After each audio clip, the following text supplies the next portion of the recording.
Once upon a time, in a place called Sari, there were 2 salesmen of pots and pans, and handmade trinkets. They agreed to divide the town between them. They also said that, after one had gone through his area, it was all right for the other to try and sell, where the first had already been. One day, while one of them was coming down a street, a poor little girl saw him and asked her grandmother to buy her a bracelet. The old grandmother replied, "How can we poor people buy bracelets?" The little girl said, "Since we don't have any money, we can give our black sooty old plate." The old woman agreed to give it a try, so she invited the dealer inside. The salesman saw that these people were very poor and innocent, so he didn't want to waste his time with them. Even though the old woman pleaded with him, he said he had no bracelet that she could afford to buy. Then she asked, "We have an old plate that is useless to us, can we trade it for a bracelet?" The man took it and while examining it, happened to scratch the bottom of it.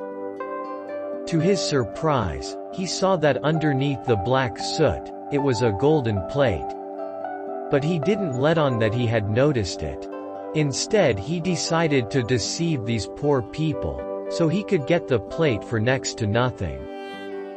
He said, "This is not worth even one bracelet, there's no value in this, I don't want it." He left, thinking he would return later, when they would accept even less for the plate. Meanwhile the other salesman, after finishing in his part of town, followed after the first as they had agreed. He ended up at the same house. Again the poor little girl begged her grandmother to trade the old plate for a bracelet. The woman saw that this was a nice tender-looking merchant and thought, "He's a good man, not like the rough-talking first salesman."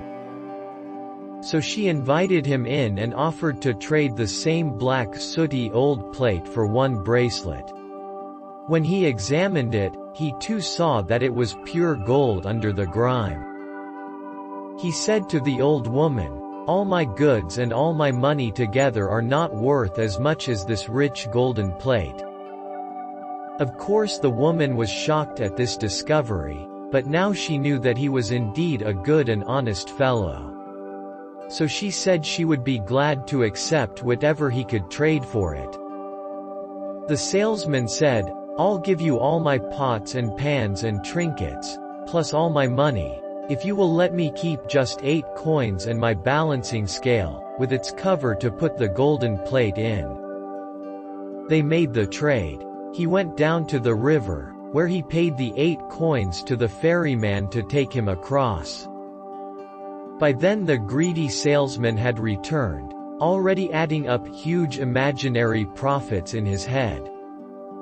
When he met the little girl and her grandmother again, he said he had changed his mind and was willing to offer a few cents, but not one of his bracelets, for the useless black sooty old plate. The old woman then calmly told him of the trade she had just made with the honest salesman, and said, "Sir, you lied to us." The greedy salesman was not ashamed of his lies, but he was saddened as he thought, "I've lost the golden plate that must be worth 100,000.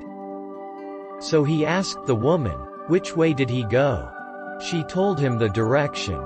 He left all his things right there at her door and ran down to the river, thinking, "He robbed me. He robbed me. He won't make a fool out of me." From the riverside he saw the honest salesman, still crossing over on the ferry boat. He shouted to the ferryman, "Come back." But the good merchant told him to keep on going to the other side, and that's what he did. Seeing that he could do nothing, the greedy salesman exploded with rage. He jumped up and down, beating his chest. He became so filled with hatred towards the honest man, who had won the golden plate, that he made himself cough up blood. He had a heart attack and died on the spot. The moral is, Honesty is the best policy.